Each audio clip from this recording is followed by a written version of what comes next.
The moment I have this habit of seeing through people's life, and when I see through, it just gives me the similar kind of pain, and it's difficult. It is such an exquisite subject, but the Indian erotic literatures are beautiful beyond description. If a woman is successful, if she's smart, she's a prostitute. If she's not smart, she's a dumb prostitute. Sex is definitely an animal instinct. Pleasure is a function of the brain. It's a mental It's thing. a function of the brain. Correct. That you feel this hideous feeling. So what are the 3 things you think a man should do, getting love or sensuality from the same woman they are married to? Their body changes. And with the change in body and mind, Forget the rest. तो ये बत्ती बंद कर. Talk to each other. बत्ती बंद करके कर लो.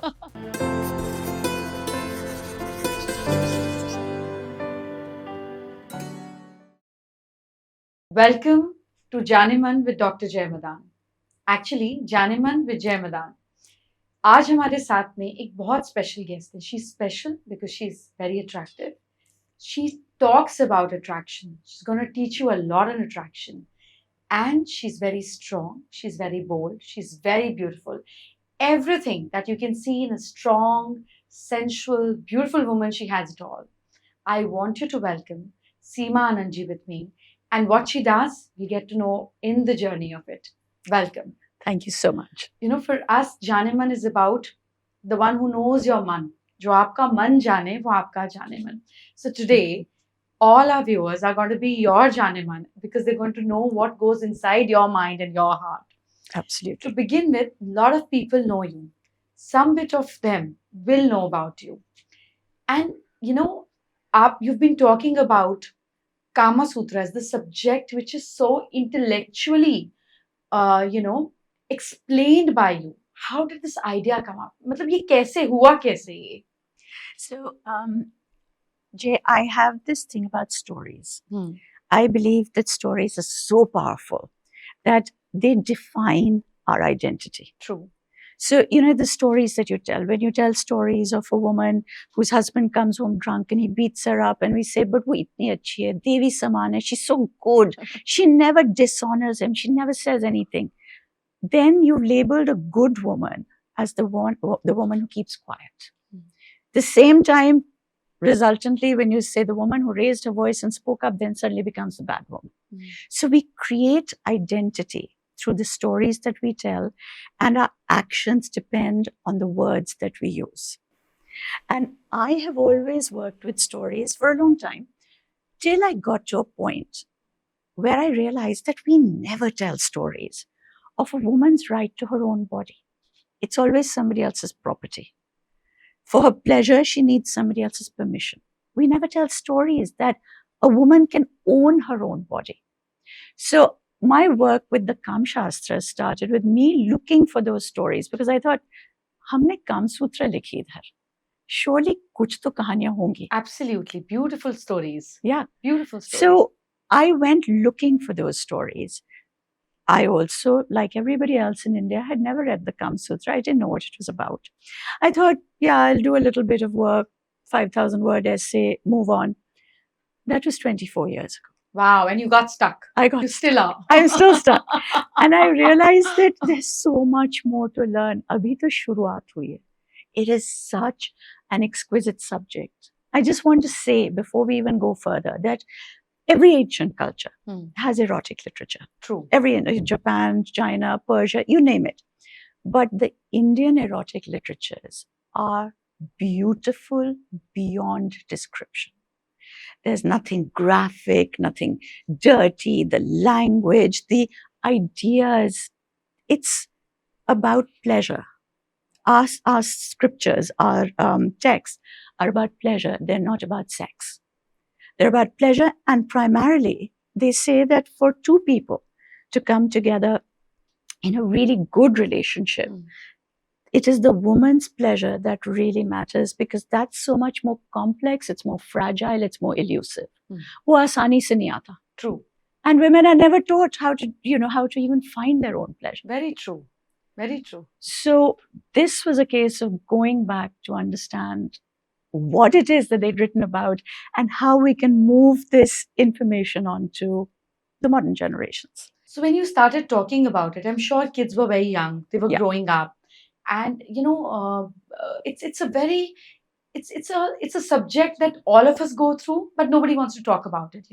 How it is like you use the washroom, but you want to do it in shut doors. You don't want to Yeah. talk about it. It's like excuse me, and then you go. It's similarly with the situation.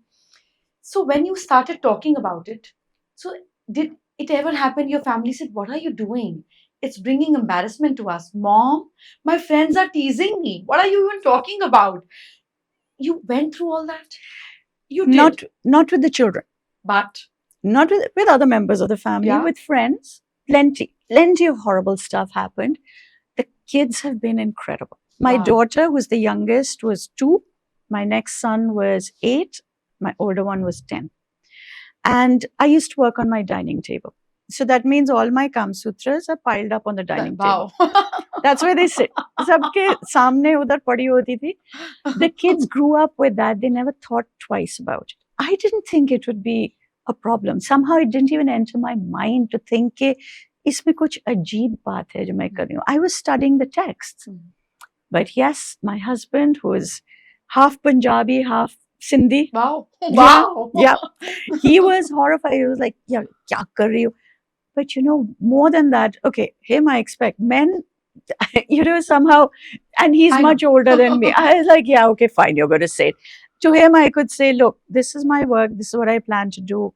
You have to decide. You still want to be with me, or if you're too embarrassed to be with me. But what really hurt was my friends, best friends, who decided that they couldn't be friends with me anymore. Oh, Lord. And they abandoned me. That hurt. People called me all sorts of names. I was called a prostitute. I was called a call girl. My kids were told these things. They were, I just imagine my youngest was 2 when I started. So they were really young when people would go and say things about me to them. They have been incredible. They've been my support system. If they hadn't been there to support me, I think it would have been a lot more difficult. So I'm very lucky. But yeah, they have been my Hats off to you. Yeah. They've been So incredible. I'm sorry, I might Sorry, just get... I get emotional when I talk about Yeah, this. so do I. Because Because I could see through the moment. I have this habit of seeing through people's life, and when I see through, it just gives me the similar kind of pain, and it's difficult sometimes for me to sorry, manage. And अब देखो हम दोनों बैठ के इधर रोएंगे पहले podcast में. but when I look through, that is why I wanted to. I'm sorry, I just can't not stop. So when I looked at you and I said that, very bold, because the problem with our Indian mentality is, जब कोई foreigner बात करता है तो हमें लगता है इनका तो culture ही है. They are open, they can do that. Yeah. But when an Indian talks about it, we just feel if a woman is successful, she has to sleep with someone. If she's unsuccessful because she slept with someone and got used by people. Yeah. If she's smart, she's a prostitute. If she's not smart, she's a dumb prostitute. In every way. Yeah. If a woman, you get her, she's surely a prostitute. If you can't get her, then she's an expensive prostitute. That's right. She's a gold prostitute. Yeah. So she's a gold digging prostitute. It's so difficult for a woman to just prove that she's done it on her own. And she deserves it. I mean, why can't a woman have it if a man can have it? And then I looked at you and I could just see through, and I said, this is somebody, even before I met you, I just looked through and I said, this is somebody where we should talk about, because, I was reading, I love scriptures in my way and I understand them in depth. So I was reading it, and when we understand the difference between animal and humans, there are 4 activities that we do it like animals: mating, food, which is hunger, defending ourselves, and then also working out of fear. We are just like animals in this way. We celebrate fear, we talk about it, and we look for ways how to come out of it. We celebrate how to defend ourselves. We celebrate food. But when it comes to sex, for us, it's dirty. It's dirty because they have objectified a woman, which I completely agree to. When you were reading about it, and you must have read, I have understood Kam Shastra in a lot of my understanding of depths, because for me it was very important to understand that is it just for a woman to please, or it's also for men? And when I was reading it, and I was very young when I touched it, I understood that I have to read it, shut it, and it goes there. But when I was going through it, I understood one thing, that nature has made man more beautiful. He doesn't need makeup. He doesn't need to color himself up. He doesn't need to do anything. He's raw and he's good looking. Peacock is more beautiful than peahen. You know, a rooster is more prettier than hen. A male monkey is stronger than a female monkey, yet they need to go and actually please their female partner. So that's how nature has designed. But when it comes to man and of today's world, and Osho is one of my favorite, like orators on it. I Yeah. love him for it. He's just ahead of the time, like you, and hence they had to go through. And I understood that a woman was so powerful, like Chanakya. There's this beautiful question about Chanakya where he said, which is the most powerful thing in the world? Somebody said, power, money. He said, no. The most powerful thing in the world is youth of a beautiful woman. Nothing is more powerful than that. That's coming from Chanakya. When I was understanding it and I read Osho at a very early age, I understood that for a woman to suppress her, the only way is इसका character खराब कर दो. Yeah. आप एक lady का character खराब कर दो, she's half dead. वो अपनी आधी जिंदगी प्रूव करने में लग जाएगी with her self respect that I am upright and I'm correct. पूरी जिंदगी. Did it happen to you that while all through this phase you were teaching people about Kama Sutra and you were trying and working on your marriage altogether? It did happen, didn't it? It always happens. When you start off, it is bound to happen. Because, like you said, that's how we're taught, that's how we're brought up, that's how you grow up. It's not just Hamari generation, mein, it's centuries of DNA memory. True. DNA memory, True. which says that the first thing you do is you start saying, oh, she slept with so and so, she slept with so and so. I mean, the amount of people I have supposedly slept with, You I'm can't count. surprised that mere paas kaam karne ko, khana khane ko time tha. You know, like everybody was like, yeah, she. And those people aren't lucky enough for me to sleep with them. But I mean, that's a whole different point. But, you know, you start off by definitely defending yourself. You want to justify yourself. Then you get to a point where you say, yaar, chhod. You want to think that? Go ahead and think that. But it takes a lot to get to that point. I have a friend who some years ago got divorced, and she said to me, she said, you know, we were talking about the fact that it was very difficult. And I said to her, I understand. She said, no, you don't. Because you don't care what people think of you, and I really do. And I thought, thank you, God, that you've brought me to that point, that even people realize that they want to say this about me, they're very welcome to. You can't stop them. And, you know, when you were talking about the Shastras and you were saying, I just want to bring this up because I think people forget, like, you know, that the Kamasutra particularly, only section 2 is about pleasure. Correct. The rest of the sections aren't. And it's a two-way street. Like, it's both ways, you know, it's like Vatsan basically wrote it for men. Correct. And just this section is where he gives instructions to men and women. But in his introduction, he says that I have spent an entire section saying how important it is to bring a woman to pleasure. It takes a long time. It doesn't matter how long it takes. Oh, you've got to do this. No, you've got to do this. This is important. He says men are going to say, for centuries, we've worried only about our own pleasure. Why should we suddenly change. And start kind of worrying about spending all that time and effort bringing a woman to pleasure? And he says, if you have to change people, if you have to get them to change, you have to make it something that they aspire to. You have to make it aspirational. Goal hona chahiye. True. So he tells them in the introduction, he says, if you can bring your woman fully to pleasure, your business will do better. Oh, wow. That's a remedy. It's a motivation. It's a serious motivation. And so he says, if you can bring your woman fully to pleasure, you become a better warrior. Because those are skills that you transfer. You know, he says that the bedroom is very limited. The body is very limited. When you come together for pleasure, there's only so much you can do. True. But if you can learn the art of somehow doing the same thing, but bringing some kind of special surprise into that, in that limitation. You take that to the battlefield.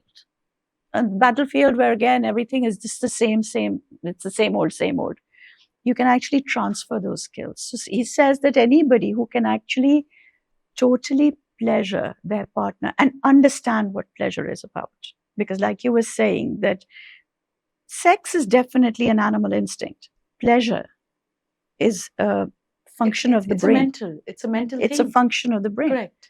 And it's a function of intelligence. Very true. You know, we talk about 3 forms of healing. You would know this. You can either heal through pain, meaning hurting yourself. Yeah. And physical pain can remove Yeah. mental pain. That's right. You can heal yourself through grief, which means sacrificing, Correct. or through pleasure. Now, it says that in the grief and the pain, you're numbing yourself because you have to feel it, then you have to numb it. So you push that down. Correct. With pleasure, you have to raise every single feeling. Correct. You raise it till you feel intense sensations. Then you raise it some more, because each sensation has an inner sensation. You have to raise your awareness more, and that's called reaching higher consciousness. That's called reaching moksha. That's why there are breakup parties now. Yes. They drink, dance, and go for flings, and they just feel they're out of it. And you know, here we're talking about the fact that this was the path to God, because you can't achieve God by being numb. True. You don't. You have to wake up every single sensation in your body, become aware, feel everything before you can reach higher. And this is what we say to people, "Ye gandi baat hai." You know, I believe that when our culture started as Hindus, a lot of gods have 2 wives, you know, and that's not what I propagate. I mean, it's okay to have 1 wife or no wife or whatever. But pleasure was never a sin in Hinduism. No, it wasn't. Jainism, Buddhism have different philosophy for it, and to each their own. But you see, every king, I mean, Buddha was a king. He was married. He had a son. Amazing, pleasurable life. It's not that he did not experience pleasure. He gave it up because he had it. Similarly, you know, in Jainism also. But for us, the moment we see somebody is talking about pleasure or having pleasure, for us, it's immediately an animal instinct. To be spiritual is to be out of pleasure. You know, for us, if you can go through toughness, grief, pain, that means you're on the right path. Spiritual. You're spiritual. So when you were going through this understanding of Kama Sutra, which is a beautiful subject, did you ever realize that? Do you have a past-like connection with it? You felt that? I think that there is a past life. Correct. You can't.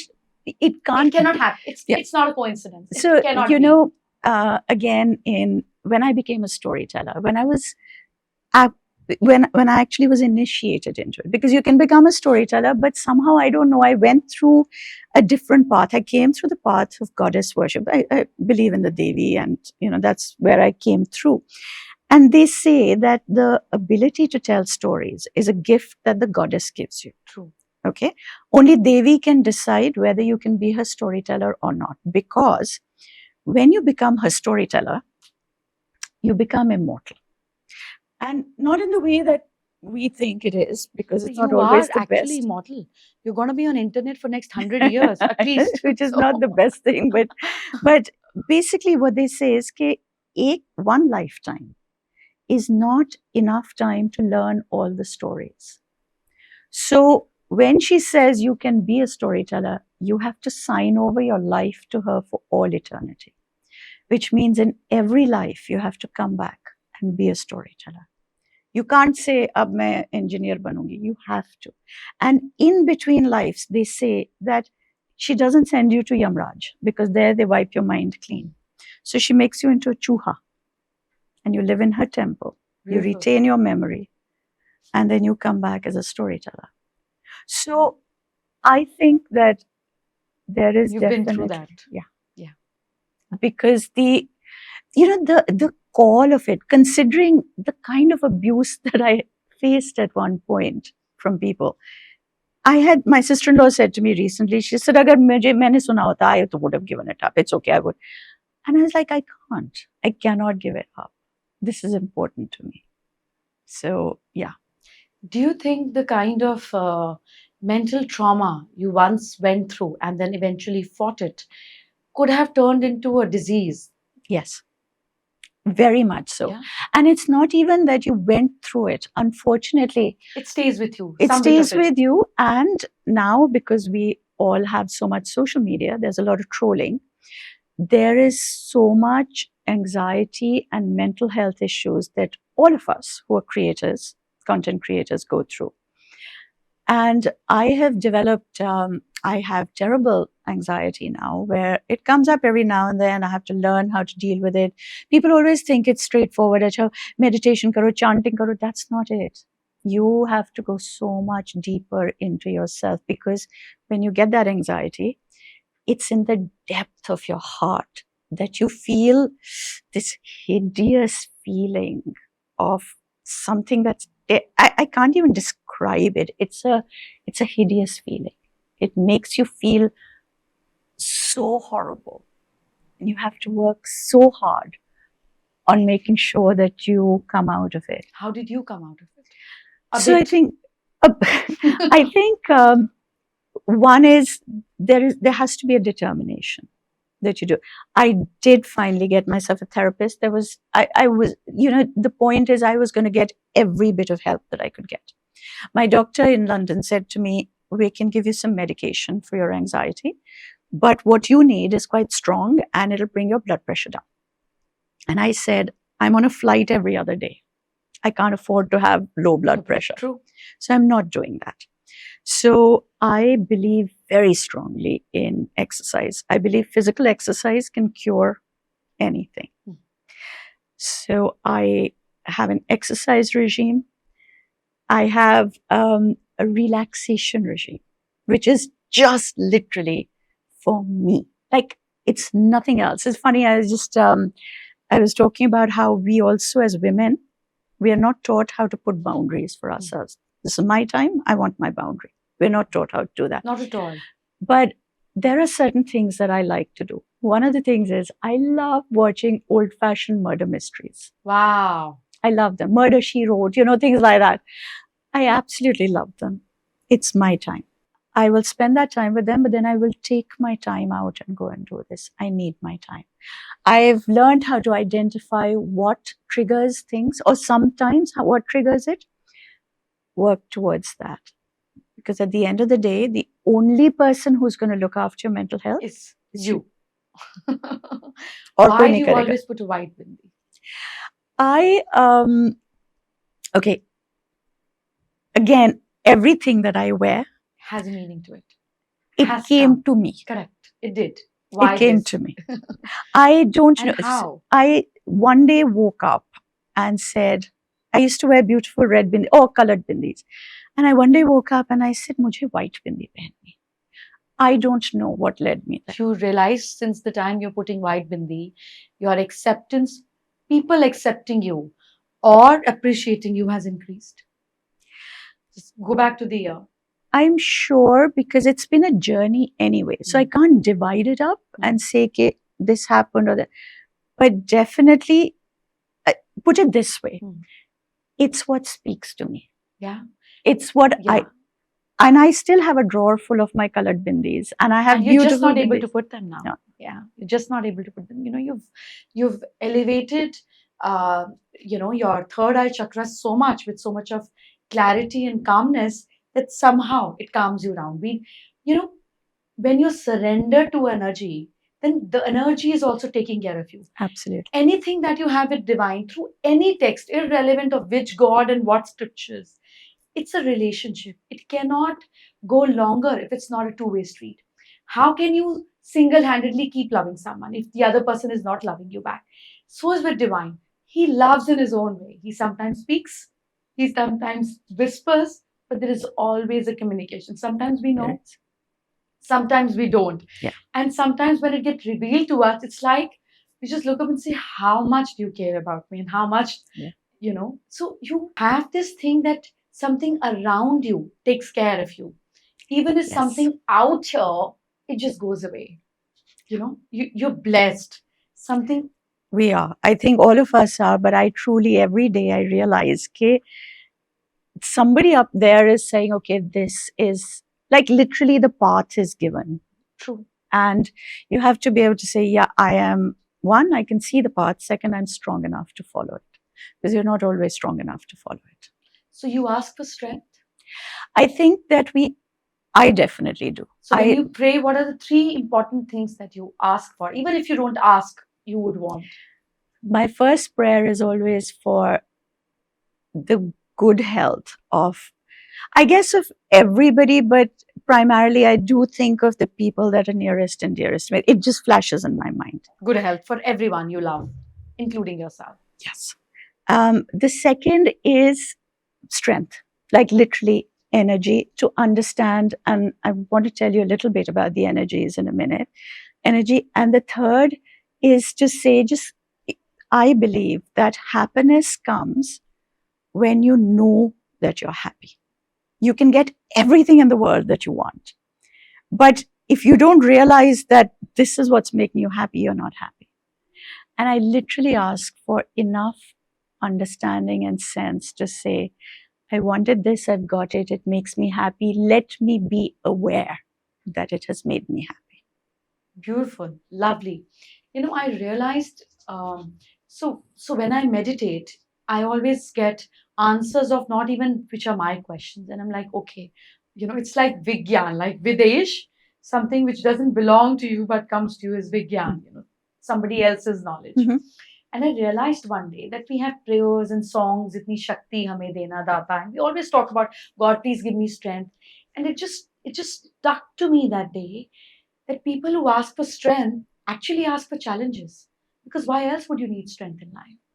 You ask for a weapon because you have to use it one day. So when you ask for strength, you said, all right, I'll get challenges and let me fight them through. That's such a great way to look at it. Yeah. And then I realized when I asked you this question that you ask for strength.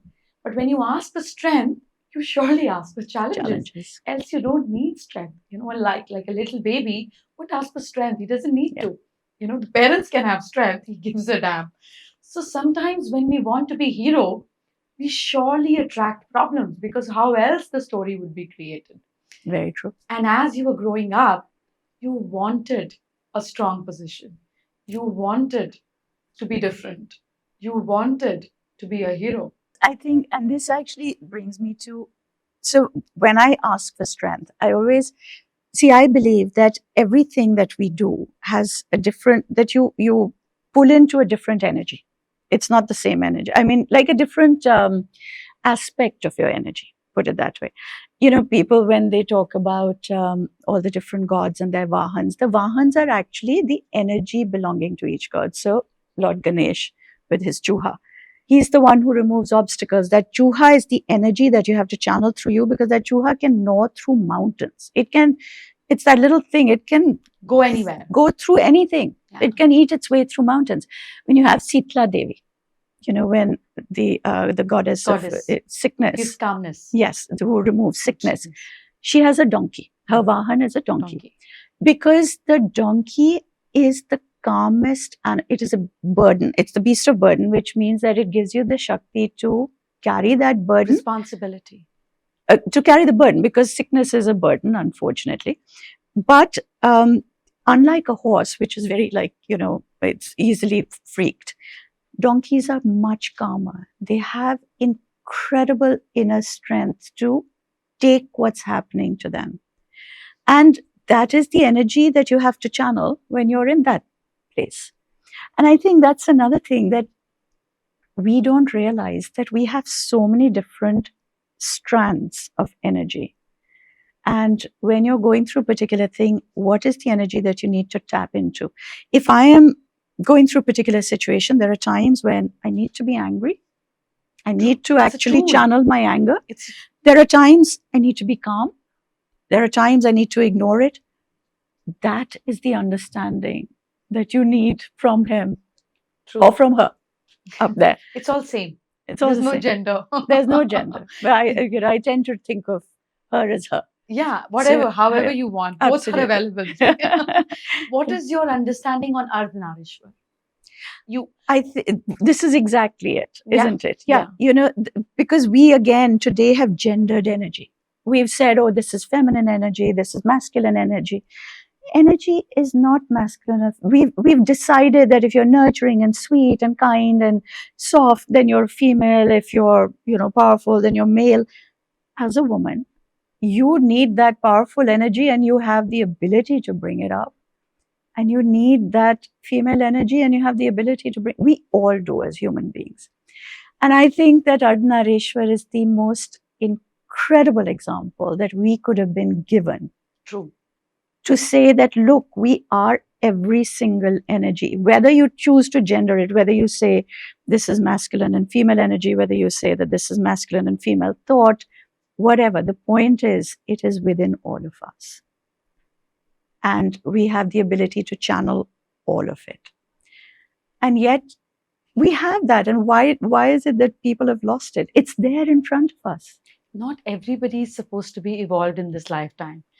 And it's just like when you give an algebra question to a second class student, both are idiots. He cannot understand, and you're just doing a wrong person to do a wrong thing. So it's not everybody's lifetime purpose to be evolved. Some are here on holiday, some are here to exploit. It's everybody has a purpose. It's just that when you tell them which is not of their purpose, they just won't connect with you. With this, I'm going to ask few crispy questions. Okay. It's for a lot of learning of the youth who will be seeing you and who love you. When a woman sees a man, which is the first thing, a usual first thing, it could be different for all, but which is the usual first thing she gets attracted to? Mentally, physically, and emotionally, in all three levels. So, like you said, I think everybody is different in that. And I think literally what you get attracted to is probably also different. I think that it depends on age. Mhm. I think that as you get older, you realize, and as you have experiences, you realize what you get attracted to or not. I'll give you the example of my daughter, Done. my little one. She's 26. And the boy that she's going out with is the kindest guy that I have ever met. Mm-hmm. And and that's what attracts her to him. And I think that I'm so proud of this child, that this is what she realized was what she wanted out of life. Because she's, 26-year-old. Yeah. Like all other 26-year-olds, they're living in this amazing world with lots of opportunities. My daughter lives on her own. She doesn't even live in the UK. She lives in a different country, lives independently. But, you hear all these people talking about, oh, I like the bad boy. I like this. She went for somebody that she thought would bring her kindness and love. And personally, I think that when we get over that first, whatever it is, that first thing that you like in somebody, that's what it finally comes down to. So what with how would much you love like and in respect the man the most, or get attracted to? It has to be intelligence. It has to be somebody that You not can have- only is very intelligent, Okay. but who listens to me in the same way as though my intelligence matters. I think that's a huge thing for me. So mental stimulation. I think that's with every independent woman. Of what I've noticed, of more than 15,000 people I've one-to-one interacted in life with, for hours spent with one person alone, is I've seen that as a woman grows with independence, and for any woman, who's independent, it's mental, emotional, and then physical may or may not happen. For a man of any age, starting from 15 to 75, physical, emotional, then mental maybe hona ho. So it's such a different anatomy that God has designed for a man and a woman. And in astrology, it's so strange. People don't want to talk about Kam Shastra. In our culture, Ganga is Ganga Ma or Ganga Devi. Jamuna is Jamuna Devi. Paid is Paid Devta. Wealth is Devi. Kam is also Kamdev. Nobody says Kam. It's Kamdev, Rati. Yeah. We have given a status or a position of Devta, the one who gives you, to every act or everything in the form of element, energy. Yeah. But when it comes to the physical pleasure, for us, it suddenly becomes dirty. But with you coming out and talking about it, and I understand that there is a lot of past connect, which you don't want to explore because that might put you into more pain. And you say, again, I chose the path of pain. So you try to shut it down a lot. And with this beauty of explaining and beautifully putting it into storytelling and saying more than you've ever experienced in life. So I'm sorry, but I just can't help going through it and That's okay. doing it. But when people take you more like a sex guru instead of learning the art of going inward through the act, which is the whole beauty, that is the whole realization of it, that you become one with yourself.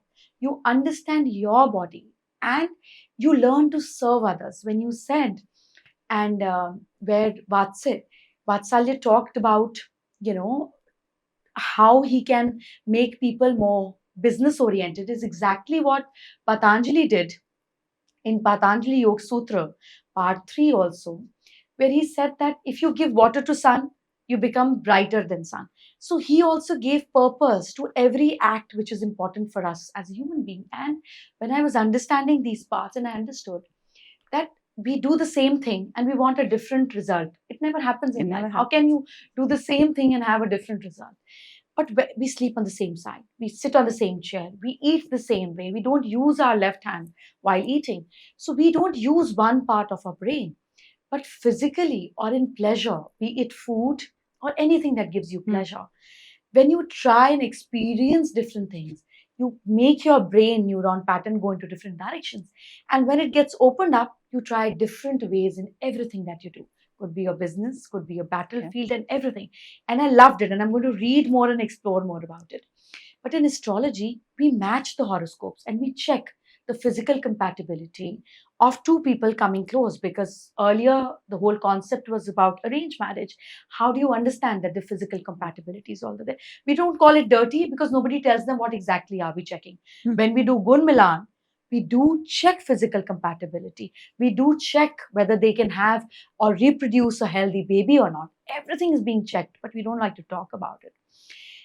You being so attractive and starting 24 years ago and looking so young and talking about physical pleasure when people were not so open about it.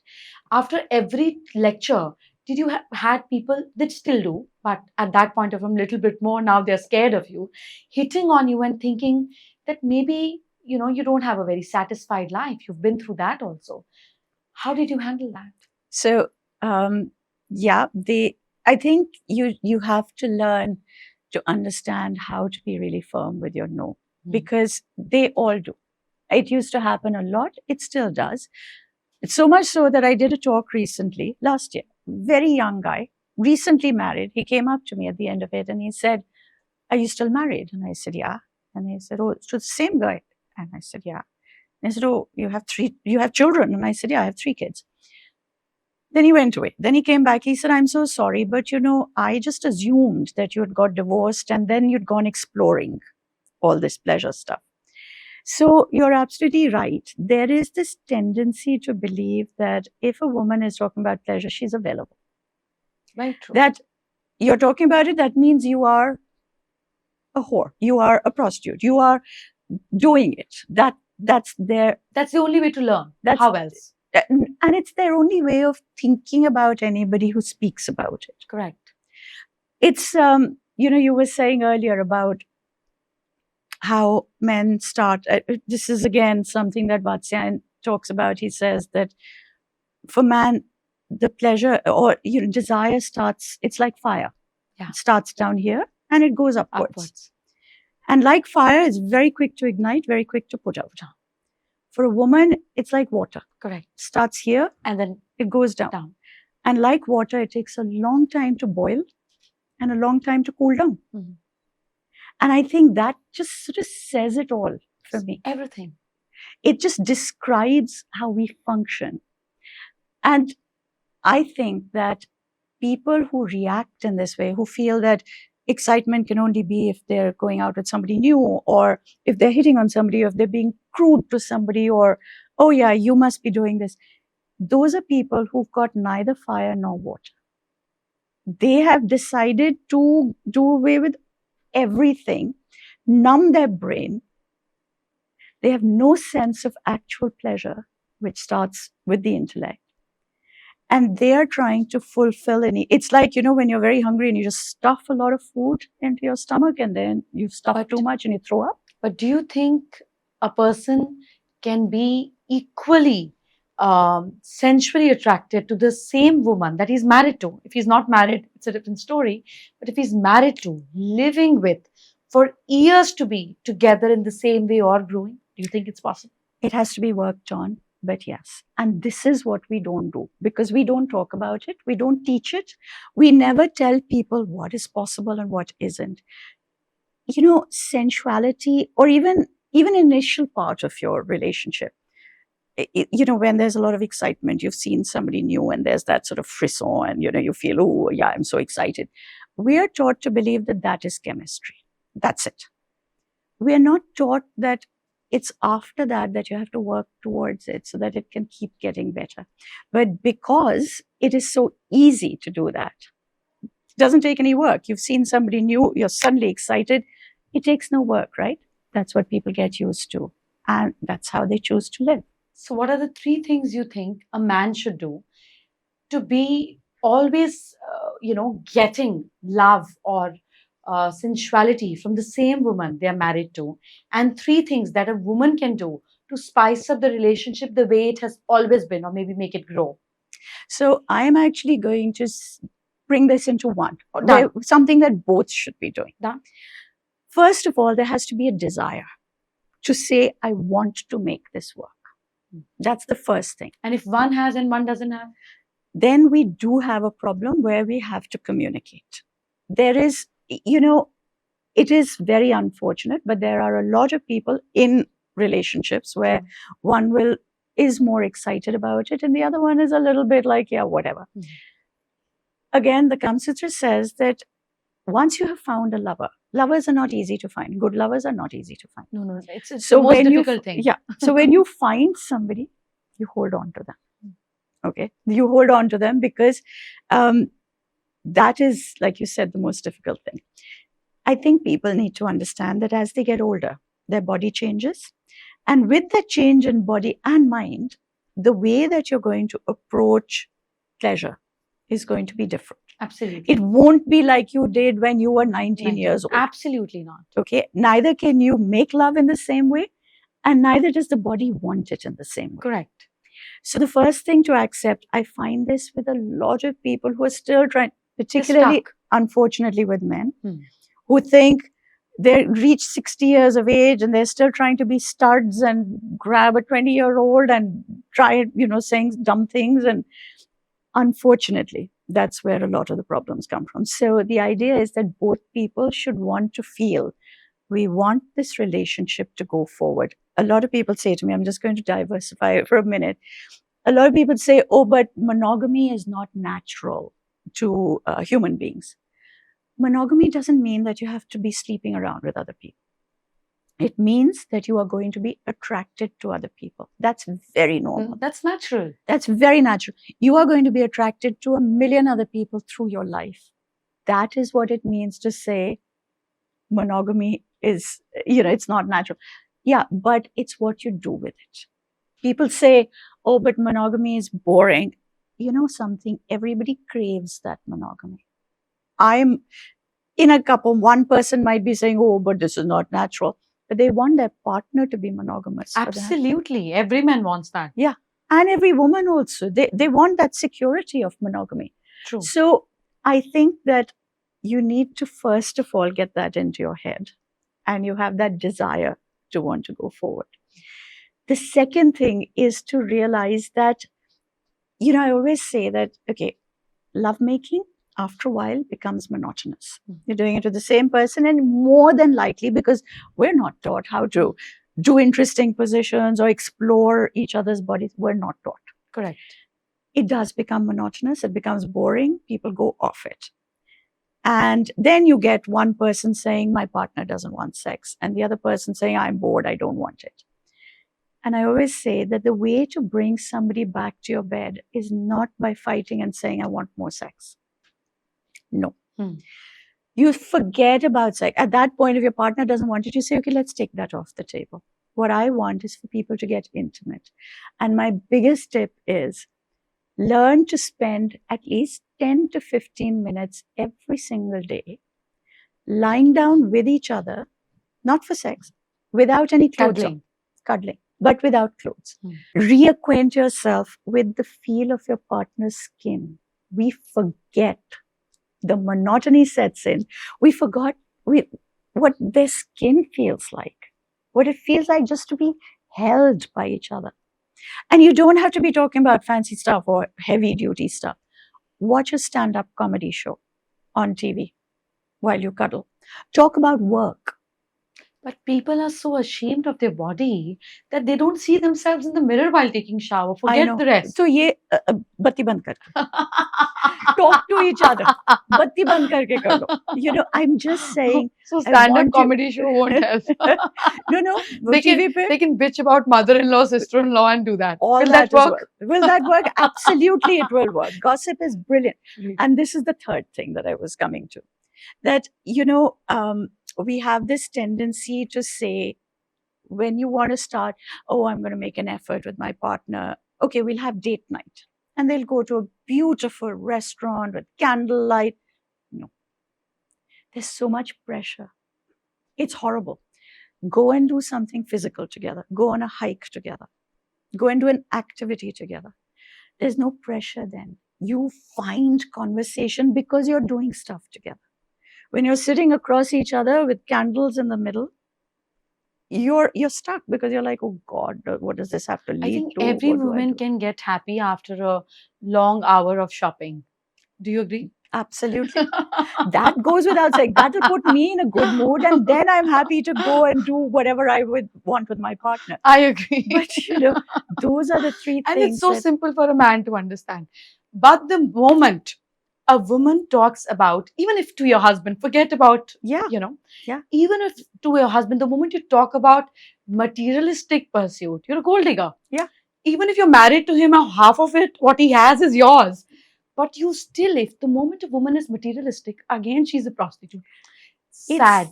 And you know, there's this man who came to me, and many more after that. First time, I was a young girl, a 30-year-old young astrologer. I'm 41 now. 11 years ago, was just out there in this whole world. And this man came to me and said, I have this woman. I like her, but I'm doubtful that I want to marry her or not. And I have this thing that I can see a picture and talk anything about their life, what they do, like, this is a gift. I said, it's okay if she likes money, what's wrong with it? She said, no, don't you think she's a gold digger? I said, look, she's 14 years younger to you. She's pretty. You're in a relationship with her. She's extremely hot. She sits in front of you and says, you know what? We are in a relationship. I am pretty. You can talk to me, but not touch me. Do you think the relationship will work? He says, are you stupid? Why will it work? I said, you're rich. Your money comes as a package. What else is she getting out of you other than love? Money is part of you. Yeah. It's inseparable. You're coming to her. You said, I love you, but money is not coming. Relationship won't work. You have to bring of what you have on the table. If you can't be a sex digger, she can surely not be a gold digger. So, absolutely. Well said. So I feel extremely bad for any women when it is pointed out that she's after money. I mean, you go to God, you offer money. You go to a politician and you offer money. You go to a bureaucrat and you give the gift. You give all the time, but you won't give to somebody who's there for your happiness. Of course, pleasure. It's so mean. I mean, why would you want her to love you without her receiving anything? Anything. I mean, no, I agree. I think it's just that that's typical thing, labeling the woman. That's it. Na? Oh, labels laga diye itne sare. You got to be like this, this, this. And women for the longest time have just been trying so hard to meet with those standards that somebody has set. Like, Listen, they like look we for said, just- mothers. They don't look for a woman. It's a mother eventually. but they even look. the mother has certain these things, like roles Yeah, she has to play. give the property. Yeah. She cannot ask for anything. No. She's got to be over there doing everything. And it's literally that, where when you asked me that, was I trying to justify myself and say, no, I'm not like this. We constantly end up doing that because that's what we're expected to be like, to be acceptable. And it's only when you break free of that and you say, nahi hu main aise, kar lo jo karna. And more women are doing that. And that's why there's so much more. Do you think it would have been possible for you if you were in India, not in UK? Maybe a little bit slower, but in different ways, I think I would have found a way to do it. Do you think if you would have spoken more in Hindi and not that well read and educated, do you think it would have been possible? I don't know. That answer I don't know, because mine is literally from the education. It's from the studying. It's from learning all this. Yeah, I don't know. I have to say, I can't answer that. It's the sad truth. I would have been viewed very differently. I watched on Women's Day, Urban Company, that I know this thing. They did a fabulous little short film on Women's Day, and it's in like a DDA flat ka this thing. So there's this girl who drives up, young girl in her car, parks the car, takes out her massage table, goes up to her home to her mom. And there are all these young guys, colony ke bacche, they're all playing cricket and things, and a very normal scene. And then suddenly her younger brother comes rushing in, and he's in a real temper, and he sits and says, Didi, and she says, kya hua hai? Mujhse baat mat karo, baat.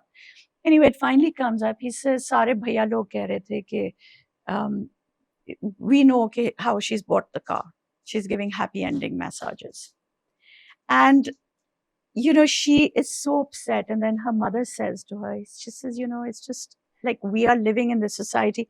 I can't even raise my voice and shout at them, but we just have to do whatever we have to do. And it made me realize how much privilege we have to be able to say, I will do it. I don't really give a damn what you think. Because I could have been in a slightly different situation and not been able to do that.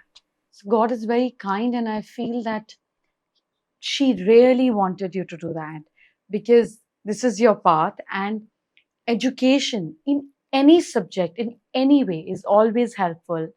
And with this, we're going to play a little game. I'm going to say 3 words, and you All get right. 10 seconds to bring it into a material form and say something attached to it. And when you do it efficiently, you get a beautiful gift that'll be with you for life. And I promise you for that. And the gift is there.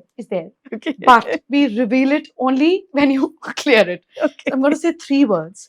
And the moment I say first word, the first image that comes to you that you can describe in a materialistic way. Okay. You know, I will do my best. you don't have a choice.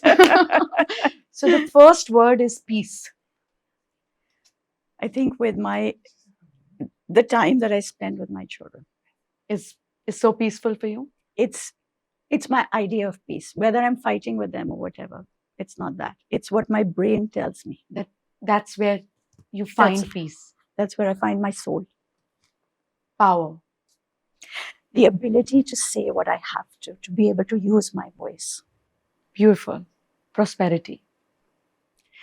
To be able to put this message out to everybody out there and so that they can actually accept the message. So what is one form or shape, or what is one object that comes to your mind when I say prosperity? Literally, stories. It's not an object. It's stories. It's women being able to accept those stories and embody the stories. Beautiful. So let me open and reveal one story for you. You love silver, don't you? I love silver. Please. Oh my goodness. I want you to open it and see what it is. Can we open this together? Yeah, it's for you. Let's bring her out. Oh my God. Oh my God. How what it is? Beautiful is that, Gauri? That's Kamdhenu. It's a wish-fulfilling cow. Yeah. Half woman, half cow, which came out of Samudra Manthan. And she went to rishis because they were the only one who deserved her. Where she's a woman who's powerful, who's strong, who has horns like a cow. She has her own language, and she also has a reproductive organ to nourish and give milk and whatever you desire for. And that's exactly what you are. Thank you so much. That is so beautiful. She's one of the very first story that I ever did when I started as a storyteller was the Samudra Manthan. Yeah. I researched it from top to bottom, from where Durvasa curses the sages, the gods, and how the whole thing begins. So I spent a lot of time with Kamdhenu. Thank you so much. I love Kamdhenu. Yeah, Thank you so so much. She's Thank come to so- you. she's come to me. Thank you. She's beautiful. And her face is actually been done like Gauri, Yeah. like Devi. Yeah. And I think that makes her even more beautiful. Oh, thank you. I have to give you a hug. Thank you. Oh, that is so beautiful. Thank you. Just like you. Like all of us. Yeah, true, like all of us. True.